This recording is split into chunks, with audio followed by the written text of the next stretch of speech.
Class 9th employability skills information technology 402 code है। Unit number 5 देख रहे हैं, ग्रीन स्किल्स।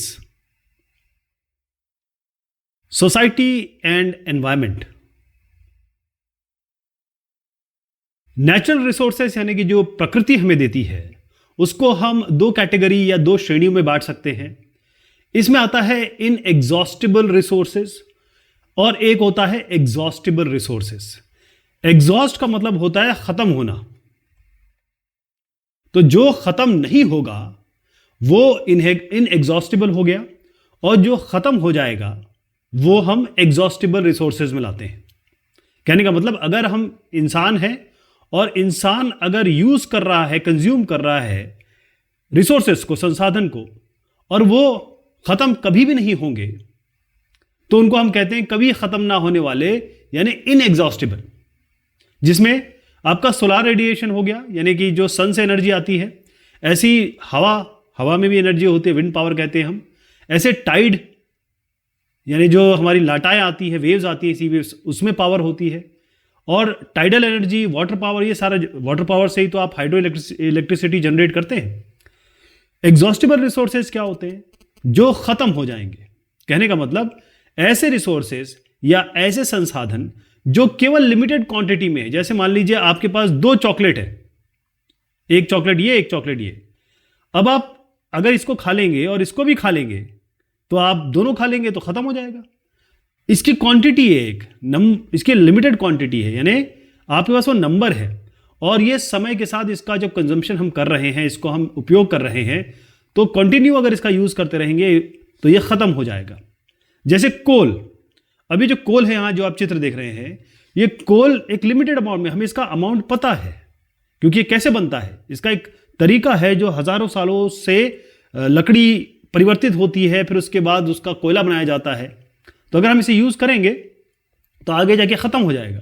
तो अगर इसका अंतर पता करने की कोशिश करेंगे तो रिन्यूएबल एनर्जी और नॉन रिन्यूएबल एनर्जी में ये होता है कि रिन्यूएबल और नॉन रिन्यूएबल इसकी एक और श्रेणी बन जाती है, और उसको हम यहां देख लेते हैं। तो रिन्यूएबल और नॉन रिन्यूएबल में क्या हुआ? पहली चीज ये है कि जो रिन्यूएबल रिसोर्सेज होते हैं या रिन्यूएबल सोर्सेज होते हैं, रिन्यू का मतलब क्या होता है? रिन्यू का मतलब ये होता है कि जो दोबारा बन जाएंगे। नॉन रिन्यू का मतलब क्या हुआ? कि दोबारा नहीं बन पाएंगे। कहने का मतलब कि रिन्यूएबल रिसोर्सेज जो हमेशा अवेलेबल रहेंगे, जैसे पानी है, पानी कभी खत्म नहीं होगा, पानी का अमाउंट लिमिटेड है, आप यूज करिए, किसी न किसी फॉर्म में ये चेंज होता है। ये आप एक जगह से दूसरी जगह परिवर्तित हो जाता है, लेकिन खत्म कभी नहीं होगा। लेकिन इसमें भी दिक्कत है। दिक्कत ये है कि एक जगह आप देखते हैं इसकी बाढ़ आ जाती है, कहीं ड्रॉट हो जाता है, सूखा पड़ जाता है, पानी की भारी किल्लत है। जैसे आप पेड़ देखिए या आप फॉरेस्ट देखिए। अब जब फॉरेस्ट थोड़ा सा पार्ट अगर इसका हट गया तो यहां पर अपने आप पेड़ उग जाएंगे। लेकिन कई ऐसे रिन्यूएबल रिसोर्सेज हैं जो अपने आप को रीजनरेट कर सकते हैं, उनको हम रिन्यूएबल नहीं कहते, उनको हम नॉन रिन्यूएबल कहने लगते हैं। उसका कारण यह है कि वो बहुत सारे सालों से बने हुए हैं। वो बनेंगे लेकिन उनको बहुत समय लग जाता है। तो कई ऐसे एग्जॉस्टिबल रिसोर्सेज हैं जो एग्जॉस्टिबल मतलब जो खत्म हो जाएंगे या खत्म कर दिया, हमने खत्म कर दिए, तो वो प्रकृति उसे अपने आप रीजनरेट कर देगी।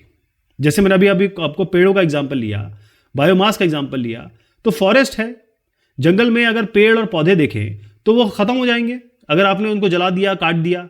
लेकिन अगर आपने उस जगह का उपयोग नहीं किया, मतलब मान लीजिए ये खाली जगह छोड़ दी और यहाँ के सारे पेड़ काट दिए, कुछ समय आप बाद देखेंगे अपने आप यहाँ पर पेड़ उग जाएंगे। लेकिन अगर आपने इस जगह का पेड़ काटा और यहां पर आपने बिल्डिंग बना ली, कोई बिल्डिंग वाला काम कर लिया या कंस्ट्रक्शन का वाला काम कर लिया, तो ये फॉरेस्ट आपका या ये जंगल आपका हमेशा के लिए चला जाएगा। क्लियर हो गया? अब रिन्यूएबल एनर्जी सिस्टम्स, जो रिन्यूएबल मैंने कहा कि भाई ऐसे जो अपने आप को खुद रिन्यू कर लेते हैं, वो ऐसे रिसोर्सेज का उपयोग करते हैं, संसाधन का, जो बार बार रिप्लेस हो जाते हैं। हमको उसमें कुछ नहीं करना पड़ता और वो पोल्यूटिंग भी नहीं होते, ज्यादा प्रदूषण भी नहीं फैलाते हैं। जैसे आप ये सोलार एनर्जी ले लीजिए, जो आपकी वेव्स होती है उसमें जो एनर्जी होती है जिसको हाइड्रो पावर कहते हैं, पत्ती फूल हो गया, जियोथर्मल हो गया, जो जमीन के नीचे की जो गर्मी है, ऐसी हवा हो गई। तो हाइड्रो पावर, सोलार, विंड और जियोथर्मल, जियोथर्मल का मतलब होता है, जियो मतलब होता है पृथ्वी, थर्मल मतलब होता है गर्मी, तो पृथ्वी की जो अंदर गर्मी होती है, तो ये रिन्यूएबल रिसोर्सेज में आ गए। अब नॉन रिन्यूएबल रिसोर्सेज में क्या आ गए कि एक बार आपने उसका उपयोग कर दिया या उसका कंजम्पशन कर दिया तो इतने आसानी से वो दोबारा नहीं बनेंगे। हवा को आपने ले लिया, जैसे हवा लिया, ठीक है, तो कार्बन डाइऑक्साइड आप बाहर निकालेंगे, कार्बन डाइऑक्साइड प्लांट लेंगे, उसको ऑक्सीजन कर देंगे, तो कहने का मतलब हवा कभी खत्म नहीं होगी। लेकिन जो नॉन रिन्यूएबल रिसोर्सेज हैं वो खत्म हो जाएंगे, डिस्ट्रॉय हो जाएंगे। जैसे फॉसिल फ्यूल हो गया, फॉसिल फ्यूल क्या होते हैं, जैसे आपका तेल हो गया। अब फॉसिल फ्यूल में अगर आप क्रूड ऑयल की बात करेंगे तो उसी से सारा पेट्रोलियम, डीजल, ये सब उसी से बनता है। मिनरल्स नॉन रिन्यूएबल कैटेगरी में क्यों डाल रहे हैं? क्योंकि एक पत्थर को एक खनिज बनने में, मिनरल मतलब होता है खनिज, तो इसको खनिज बनने में हजारों साल लग जाते हैं, एक आध दिन में नहीं बनता ये। अच्छा, नॉन रिन्यूएबल रिसोर्सेज में एक और कैटेगरी कर सकते हैं आप, एक इनऑर्गेनिक होता है, एक ऑर्गेनिक होता है। जो जीवित कहें जीवाश्म यानी जीवित चीजों से बनता है, जैसे मान लीजिए पेड़ गिर गया और बहुत सालों बाद उसका क्या होगा, जानवर मर गए, उसके बाद बहुत सालों के बाद क्या होगा, वो ऑर्गेनिक हो गया। लेकिन अगर अब हम कहें कि इनऑर्गेनिक, तो इनऑर्गेनिक मतलब वो जो का मतलब होता है जो नॉन लिविंग थिंग से आता है, जो जिंदा नहीं थे, कभी जिंदा नहीं थे, उससे जो अगर आप कोई चीज मिलती है आपको, वो इनऑर्गेनिक कैटेगरी में आ जाएगा। जैसे आपका ये मिनरल मैं बता रहा हूं आपको, विंड, लैंड, सॉइल, रॉक्स, ये सारे नॉन रिन्यूएबल रिसोर्सेज हैं और ये इनऑर्गेनिक है। नॉन रिन्यूएबल रिसोर्सेज और रिन्यूएबल रिसोर्सेज में अगर हम अंतर पता करने की कोशिश करेंगे और इसमें कौन कौन से आते हैं उसको भी हम देखेंगे, तो पहली चीज ये है कि नॉन रिन्यूएबल रिसोर्सेज वो होते हैं जो एक बार आपने उपयोग कर दिया तो वो दोबारा नहीं आएंगे या उनको हजारों लाखों साल लग जाएगा बनने में। रिन्यूएबल रिसोर्स का मतलब वो है अपने आप को रिन्यू कर लेते हैं, यानी वो प्रकृति द्वारा दिए गए हैं, आप इस जितना भी उपयोग करिए वो खत्म नहीं होंगे, लेकिन उसका ओवर यूज करेंगे तो दिक्कत हो जाएगी। जैसे आप नॉन रिन्यूएबल रिसोर्सेज में देखिए, कोयला ये एनर्जी का सबसे चीपेस्ट, सबसे सस्ता सोर्स है। इसको हम जलाते हैं तो इससे जबरदस्त एनर्जी निकलती है, पावर। कितनी भी फैक्ट्री, इंडस्ट्रीज अगर आप देखेंगे, यहां तक कि जो घर में कुकिंग वगैरह का यूज करते हैं, आप जो भट्टी यूज करते हैं उसमें भी इसी का उपयोग करते हैं। एक और नॉन रिन्यूएबल रिसोर्सेज देखते हैं वो है पेट्रोलियम। अब जैसे मैंने आपको बताया कि जो क्रूड ऑयल होता है, यानी अगर आप सऊदी अरब की बात करें, कतर की बात करें, बहरीन की बात करें, तो वहां पर क्या मिलता है, क्रूड ऑयल मिलता है, इसीलिए वो इतने अमीर देश है। वो क्रूड ऑयल से फिर इसका एक रिफाइनमेंट होता है, उसे पेट्रोल, डीजल, ये सब चीज़ें मिलती हैं, ठीक है। और इसी से हमारे ट्रांसपोर्टेशन यानी कि गाड़ियाँ चलती है, बहुत सारे पावर हाउसेस चलते हैं और भट्टियाँ चलती है, जो मैंने फर्नेसेस बताया आपको। LPG, liquefied petroleum gas.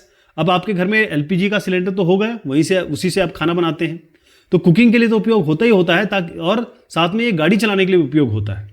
Natural gas जहां भी आपको क्रूड ऑयल मिलेगी उसके ऊपर एक गैस बनती है, उसे हम नेचुरल गैस कहते हैं। और ये जो बनती है, बहुत बहुत समय पहले जो जानवर मर गए हैं, यानी कि जो एनिमल है और जो प्लांट है, जो मर जाते हैं, उनके ऊपर मिट्टी जमा हो जाती है, एक बहुत बड़ी लेयर जम जाती है, तो उसके नीचे ये टेम्परेचर, प्रेशर, इसके कारण से ये तब्दील होते हैं। ओके, तो जैसे मैंने कहा, ऑयल वेल्स, जहां जहां आपको क्रूड ऑयल मिलेगा उसके ऊपर ये आपको मिलेगा। तो सीएनजी जो होती है वो गाड़ी चलाने के भी काम में आती है। ऐसे न्यूक्लियर प्लांट्स है। न्यूक्लियर प्लांट क्या हो गया, ये वाला पौधा वाला प्लांट नहीं है। न्यूक्लियर एनर्जी दो तरीके की होती है, एक न्यूक्लियर फिशन होता है और न्यूक्लियर फ्यूजन होता है। तो अगर न्यूक्लियर पावर प्लांट की बात करें, बड़ा ये यहाँ से भी इलेक्ट्रिसिटी जनरेट होती है, क्योंकि जो न्यूक्लियस या कहें कि जो दो परमाणु कहते हैं इसको, अणु मिल रहे हैं या फिर टूट रहे हैं, उन दोनों की केस में बहुत ज़बरदस्त एनर्जी निकलती है। लेकिन दिक्कत यह है कि न्यूक्लियर प्लांट में, जैसे हमने कहा कि चेरनोबिल, हम ये रशिया के बारे में जानते हैं कि चेरनोबिल में जो हादसा हुआ उसके बाद तो आपने देखा, और आप एटम बम भी जानते हैं कि हिरोशिमा नागासाकी में क्या हुआ। तो इसका अगर बहुत अच्छे से यूज़ किया जाए तो बहुत अच्छा है, लेकिन नुकसान बहुत पहुंचा देगा अगर इसका कोई ऐसा हो गया तो। फिर उसके बाद आती है मिनरल्स की। मिनरल्स वो होते हैं जो खनिज, मतलब पत्थर ही होते हैं बेसिकली ये, और अलग अलग तरीके से परिवर्तित हो जाते हैं, जिसमें अगर आप जो सोना देखें, बॉक्साइट जिससे एल्यूमिनियम निकलता है, माइका हो गया, आयरन ओर, जिससे हम आयरन निकालते हैं, लोहा निकालते हैं।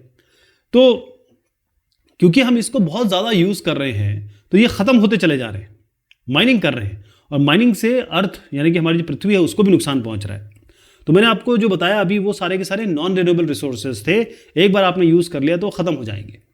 लेकिन अगर हम रिन्यूएबल रिसोर्सेज की बात करें तो पानी, आप देखें अगर आप कहें पानी तो हर जगह है, लेकिन पीने लायक कितना है? केवल 100% अगर पानी ले तो उसमें 100 का आंकड़ा ले तो ओनली 2.5 2.5% पानी है जो फ्रेश वाटर है, और उस फ्रेश वाटर में भी बहुत सारा ग्लेशियर के रूप में, उनको आप नहीं पी सकते जो बर्फ बना हुआ है।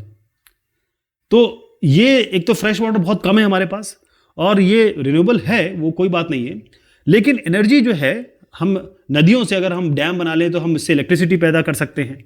और अगर हम ये जो समुद्र आते हैं उसका एक स्पेशल पोजीशन होता है, वहाँ पर हम यहाँ पर टरबाइन लगा दें तो ये जो समुद्र की लाटाएँ होती हैं, वेव्स होती हैं, वो भी आपको बहुत अच्छी इलेक्ट्रिसिटी बना के दे देंगे। लेकिन थोड़ा सा इसमें भी है क्योंकि हर जगह नहीं बन पाता है। सन तो ऑलमाइटी है, सुबह सुबह आप सूरज देखते हैं, सन एनर्जी से इलेक्ट्रिसिटी बन सकती है। जैसे आप देखें कि सोलर एनर्जी से हम कैलकुलेटर चला सकते हैं, स्ट्रीट लैम्प जल जाता है, रूम हीटर तक यानी कि खाना तक बन जाता है। बात करें अगर विंड की, हवा की, तो हवा के पास तो ज़बरदस्त एनर्जी होती है। अगर तेज़ हवा चल रही होती है तो हम खड़े भी नहीं हो पाते हैं। तो अगर आप देखें कि कई जगह पे इसमें जो ग्रेन होते हैं जैसे गेहूं और ये सबको पीसने में काम में आता है, पानी निकालने के काम में आता है। और इसमें क्या होता है, ये जो विंड एनर्जी इसको हम कन्वर्ट कर सकते हैं इलेक्ट्रिकल एनर्जी में। बायोमास क्या होता है? बायोमास मतलब जो पत्ते वगैरह गिर जाते हैं ना, पेड़ वेड़ जो मर जाते हैं, उनके बारे में बात हो रही है, और जानवरों के बारे में बात हो रही है जो जिनका देहांत हो जाता है। तो ये बहुत बायोमास को हम परिवर्तित कर सकते हैं एनर्जी में, कुकिंग के, खाना बनाने के, इसमें इसका उपयोग कर सकते हैं। तो इलेक्ट्रिसिटी भी प्रोड्यूस कर देता है और ये अच्छी खासी गर्मी भी प्रोड्यूस करता है बायोमास, क्योंकि आप देखें लकड़ी जलाते हैं लोग अपना गर्मी के लिए और खाना बनाने के लिए। ऐसी ज़मीन है सॉइल भी कभी ख़त्म नहीं होगी। अब सॉइल किस लिए इंपॉर्टेंट है? कि उसी से तो खाना बनता है हमारा, उसके बगैर तो खाना ही नहीं बनेगा। कैसे? एग्रीकल्चर तो वहीं होता है। और सॉइल से, इस मिट्टी से ही हमें शेल्टर भी मिल रहा है। और क्योंकि हम ये मिट्टी की क्वालिटी ख़राब कर रहे हैं, क्योंकि हम केमिकल बहुत ज़्यादा यूज़ कर रहे हैं, ज़मीन में इतना ज़्यादा पोल्यूशन कर रहे हैं, इतना ज़्यादा कंस्ट्रक्शन कर रहे हैं, या ये कहें कि पूरा जंगल बना रहे हैं, कॉन्क्रीट जंगल बना रहे हैं, ट्रीज़, पेड़ हर जगह काट रहे हैं। इसी तरीके से फॉरेस्ट है, अब ट्रीज़ बहुत सारे हो गए तो फॉरेस्ट बन गया। अब ये इकोलॉजिकल, पूरे विश्व का जो इकोलॉजिकल बैलेंस है वो ये बनाता है। यानी एक तो साफ सुथरा आपको हवा देता है, और जो क्लाउड बनते हैं यानी जो बादल बनते हैं जिनसे पानी गिरेगा, उसको बनाने में मदद करते हैं। आपको लकड़ी यहाँ से मिलती है, आपको यहाँ पर फल मिलते हैं, इसके अलावा पौधे अच्छे मिलते हैं मेडिसिनल वैल्यू वाले। तो ये सब अगर आप देखें तो ये नॉन रिन्यूएबल और रिन्यूएबल के एग्जाम्पल्स हैं। जो ट्रेडिशनल सोसाइटीज़ हैं, यानी जो ऐसी सोसाइटी जो बहुत समय से कहीं रहती आ रही हो या कम रहती हो, जैसे अगर यहाँ पर देखें, ये ट्रेडिशनल सोसाइटी में आपको बता रहा हूँ, गांव की बात कर लें, विलेज की बात कर लें, या छोटे टाउन की बात कर रहे हैं, वहाँ पर हमेशा आपको पॉपुलेशन कम मिलेगी, लोग आपको कम मिलेंगे। तो जहाँ लोग कम होते हैं वहाँ वो लेस रिसोर्स या कम रिसोर्स यूज़ करते हैं। अब इसमें क्या है कि अगर कम रिसोर्स यूज़ करते हैं तो बायोडाइवर्सिटी जिसे कहते हैं हम, बायोडाइवर्सिटी मतलब होता है जैव विविधता। जैव विविधता मतलब अलग अलग तरीके के जानवर, अलग अलग तरीके के पौधे, पेड़, ये सब चीज़ें आपको मिलेगी वहाँ पर। लेकिन हो ये रहा है कि हम इतने ज़्यादा कंज्यूमर हो गए हैं, यानी हमारी बड़ी बड़ी सोसाइटी, इस तरीके से हमारी सोसाइटी हो गई है, ये नहीं हमारी ऐसी सोसाइटी हो गई। जब इस तरीके की सोसाइटी हो गई तो सबको सब कुछ चाहिए और बहुत ज़्यादा चाहिए। आप देखें कि यूनाइटेड स्टेट्स की पॉपुलेशन कितनी कम है, लेकिन सबसे ज़्यादा रिसोर्स वहाँ का एक आदमी यूज़ करता है। पूरे विश्व का 30%, सिर्फ 35% यूज़ कर लेता है एक आदमी। तो इसका मतलब ये है कि हम रिसोर्सेज को इतना ज़्यादा यूज़ कर रहे हैं कि फाइनली वो डिप्लीट हो रहा है, ख़त्म हो रहा है। और फिर एक बार वो ये सब खत्म, बायोडाइवर्सिटी खत्म हो जाएगी, इकोलॉजी खत्म हो जाएगी, तो बहुत सारे जो प्लांट और एनिमल हैं वो खत्म होने लगे हैं बहुत सारे। इस तरीके से अगर हम ये काम करेंगे तो क्या होगा, चीज़ें खत्म हो जाएंगी, है ना। और फिर अगर ये खत्म होगी, इसके अलावा हम और भी, हमारी जो एक्टिविटी है ह्यूमन की, हम सबसे पहली चीज़ क्या कर रहे हैं, हम तो अपने पर्यावरण को ख़राब कर रहे हैं। जितने भी संसाधन हैं उसको हम बहुत ज़्यादा यूज़ कर रहे हैं, जितना यूज़ नहीं करना चाहिए। पर्यावरण में प्रदूषण फैला रहे हैं, पेड़ों को काट रहे हैं, पृथ्वी के गर्भ से हम चीज़ें निकाल रहे हैं, तो माइनिंग कर रहे हैं। जहाँ पर नेचुरल हैबिटेट है, यानी कि पेड़ों के, पौधों के, उनको हम ख़त्म कर रहे हैं, कंस्ट्रक्शन कर रहे हैं। तो मैं ये बताना चाहता हूँ कि किस तरीके से हम अपने पृथ्वी को और पर्यावरण को ख़राब कर रहे हैं। तो इसमें सबसे इंपॉर्टेंट चीज आती है ओवर एक्सप्लॉयटेशन। ओवर एक्सप्लॉयटेशन का मतलब यह होता है शोषण करना, लेकिन अत्यधिक शोषण करना। अब आप देखें, जब आप किसी चीज का इस्तेमाल कर रहे हैं और उसको दोबारा रख नहीं रहे हैं, जैसे मान लीजिए आपका यह फ्रिज है, आपने दूध पी लिया, दूध खत्म कर दिया, अब अगले दिन के लिए दूध नहीं है, तो अब दूध पूरा पी गए तो आपको एक दिन में जितना दूध आप लेते हैं, मान लीजिए 1 kg लेते हैं, तो पूरा पी गए आप, या पूरा खत्म कर दिया, तो अगले उस दिन में आगे के लिए तो नहीं बचा ना, जब तक अगले दिन दूध वाला देने नहीं आएगा। तो यही है कि आप जिस हिसाब से चीजें रिप्लेनिश होती है या दोबारा आती है, उससे ज्यादा तेजी से आप उसे खा रहे हैं, खत्म कर रहे हैं। तो इससे क्या हो रहा है कि बहुत सारी ऐसी स्पीशीज है और खत्म भी हो गई है, एंडेंजर्ड स्पीशीज हैं कई, वो खत्म हो गई है, जो हमारे एक पर्यावरण के लिए बहुत ज़्यादा ज़रूरी है, इकोलॉजी के लिए बहुत ज़्यादा ज़रूरी है। तो पूरा का पूरा इकोलॉजिकल जो साइकिल है, इसको हम खराब कर रहे हैं, पर्यावरण को खराब कर रहे हैं। जैसे मान लीजिए आपका कोई मेडिसिनल प्लांट है, ऐसा प्लांट जो बहुत अच्छा है, ठीक है, और वो हमको स्वास्थ्य के लिए अच्छा है, उसको हमने ख़त्म कर दिया। या ये कि है कि हमने एनिमल्स, जानवरों को बहुत ज़्यादा छोड़ दिया, तो उसने पूरा इलाका चर गया वो। हम पेड़ों को काट रहे हैं, तो आप चित्र देख ही रहे हैं, ये तो सबसे बड़ी समस्या है। और हम बहुत ज़्यादा फिशिंग कर रहे हैं, सारी की सारी मछलियां खत्म कर दे रहे हैं, जानवरों को ज़्यादा मार रहे हैं। इससे क्या हो रहा है कि हम बेसिकली ओवर एक्सप्लॉयटेशन या अत्यधिक शोषण कर रहे हैं हमारे जो नेचुरल रिसोर्सेज हैं, जैसे कि आपका ये फॉरेस्ट हो गया, और नेचुरल हैबिटेट यानी कि जहां जानवर रहते हैं, जहां पर पशु पक्षी रहते हैं। एक और इसमें समस्या है, या ये कहें हम काम कर रहे हैं, समस्या नहीं है। अगर कोई भी चीज़ को अगर हम बहुत सीधी तरीके से और आराम तरीके से करें, कंट्रोल तरीके से करें, तब क्या है, तब अच्छा रहेगा। लेकिन ज़्यादा करेंगे तो नुकसान होगा ना। माइनिंग का मतलब क्या होता है? माइनिंग का मतलब ये होता है कि यहाँ पर आप देखिए कि एक बहुत बड़ा माइन बनाया गया है, तो पृथ्वी को हम खोदते हैं और यहाँ से हम चीज़ें निकालते हैं, तो ओर्स निकालते हैं हम, ओर्स से हमारे जो मेटल और नॉन मेटल बनते हैं, राइट। तो ओर्स जो होते हैं जिससे हम खनिज मटेरियल निकालते हैं, तो इससे हम धातु निकालते हैं, बहुत सारे हमारे जेम्स होते हैं, यानी जैसे मोती वगैरह हो गई, बहुत सारे खनिज पदार्थ हम निकालते हैं। लेकिन दिक्कत ये है कि ये हमें ज़रूरी है, मैं ये कभी नहीं कह रहा हूँ कि ये सब चीज़ें ज़रूरी नहीं है, माइनिंग होनी चाहिए। लेकिन दिक्कत ये है कि जब माइनिंग करके हम वहाँ से छोड़ देते हैं, एक तो हमने ये पूरा इलाका ख़राब कर दिया, सिंक होल हो गया, मतलब यहाँ पर पानी अब आके भरता रहेगा, चीज़ें भरती रहेगी, जो यहाँ की बायोडाइवर्सिटी है, जो चीज़ यहाँ पर थी वो ख़त्म हो गई, यानी यहाँ की जैव विविधता बचा ही नहीं कुछ, तो क्या बचेगा, ठीक। ज़मीन खराब हो गई क्योंकि कंटामिनेशन, आपने इतना ज़्यादा केमिकल यूज़ कर लिया। ग्राउंड वाटर यहाँ पर खुदाई कर दी, तो ग्राउंड वाटर का सवाल ही नहीं उठता है। जितना आपने इसमें केमिकल यूज़ किया, इससे और चीज़ें खराब हो गई। और सबसे बड़ी दिक्कत है अब है डिफॉरेस्टेशन, लकड़ियाँ काट रहे हैं हम। अगर हम जंगल की लकड़ियाँ काट देंगे, क्योंकि जंगल, एक लकड़ी या एक पेड़ बनने में बहुत समय लगता है, और सबसे बड़ी बात है कि अगर हमने एक जगह के जंगल काट दिए और दूसरा इस जगह पे अपनी कुछ और काम करने लगे, यानी कि हाउसेस बनाने लगे, मान लीजिए हमने घर बनाना शुरू कर दिया, तो ये तो जंगल तो हमेशा के लिए खत्म हो गया ना, क्योंकि घर तो आप रह रहे हैं और सालों साल के लिए घर रहते हैं। तो जो एक्चुअल प्लांट और एनिमल हैं, पेड़ पौधे और जानवर हैं, उनकी जगह तो आपने छीन ली, तो ये प्लांट और एनिमल स्पीशीज फिर तो धीरे धीरे खत्म ही हो जाएंगे ना। पोल्यूशन सबसे गंभीर समस्या है। पोल्यूशन का मतलब होता है कि प्रदूषण, हिंदी में अगर कहें तो, अगर आप देखें कि जो पोल्यूशन शब्द आया, ये आया है पोल्यूअर टू सॉइल। टू सॉइल मतलब होता है खराब करना, गंदा करना, और डिफाइल, कॉन्टामिनेट का मतलब भी किसी चीज़ को खराब करना। जैसे मान लीजिए आपके पानी में गंदगी है, तो आप कहेंगे हमारा पानी जो है वो दूषित है, तो ये दूषित करना, दूषण में दूषित करना ही आता है। तो पोल्यूशन कैसे आता है, कैसे होता है? इसमें पोल्यूटेंट होते हैं, यानी कि ऐसा अगर साफ चीज़, साफ पानी और उसके अंदर कुछ मिला दिया आपने, तो गंदा पानी। तो गंदी चीज़ क्या क्या हो सकती है? सॉलिड फॉर्म में हो सकती है, ठोस हो सकता है, द्रव्य हो सकता है, लिक्विड, या फिर गैस, हवा के फॉर्म में हो सकती है। तो पोल्यूशन जो है ये बहुत ज़्यादा, एक पहली चीज़ तो ये है कि ये पूरे सराउंडिंग के आसपास को एकदम ख़राब कर देता है। तो केवल ह्यूमन बीइंग की प्रॉब्लम नहीं है। अगर आप देखें कि आज रिस्पायरेटरी प्रॉब्लम, मतलब सांस लेने की दिक्कत कितनी ज़्यादा हिंदुस्तान में हो गई है, और दिल्ली को तो पूरे विश्व में कहा जाता है कि भाई ये प्रदूषण का कैपिटल है, दिल्ली हमारा जो राजधानी है।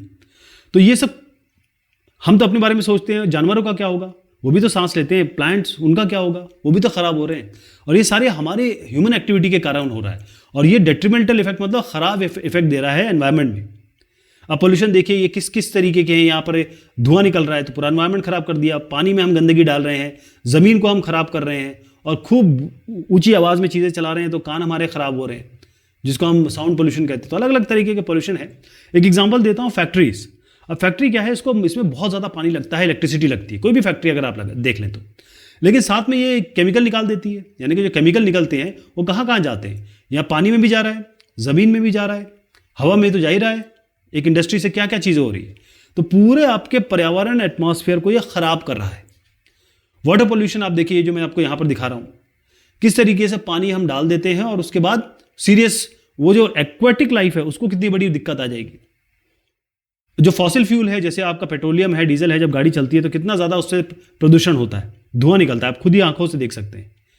तो ये जो एमिशन हो रहा है, ये जो प्रदूषण है या दूषण की चीज़ें हैं, उसमें एक तो फॉसिल फ्यूल का एमिशन हो गया, पेट्रोलियम, डीजल, ये सब का। ऐसे मीथेन आती है, तो जो ये चीज़ें जो आती है, सबसे बड़ी चीज़ है कार्बन डाइऑक्साइड, ये प्रदूषण करती है। इसके अलावा है मीथेन, ये होता है CH4। ऐसे नाइट्रस ऑक्साइड है, ये भी एक बहुत बड़ा पोल्यूटेंट है। तो ये सारे के सारे, चाहे आप किसी का भी नाम लें, जानवरों का नाम लें और पेड़ों का नाम लें, या आप अपनी बात कर लें, सबके लिए डेट्रीमेंटल है, सबके लिए ये खतरनाक है। तो पॉल्यूटेंट कितने टाइप के होते हैं? अच्छा, इसका ऐसा करते हैं, इसको डिस्कस करते हैं अगली बार, ठीक है? तब तक के लिए शुक्रिया, मेहरबानी आप सभी की।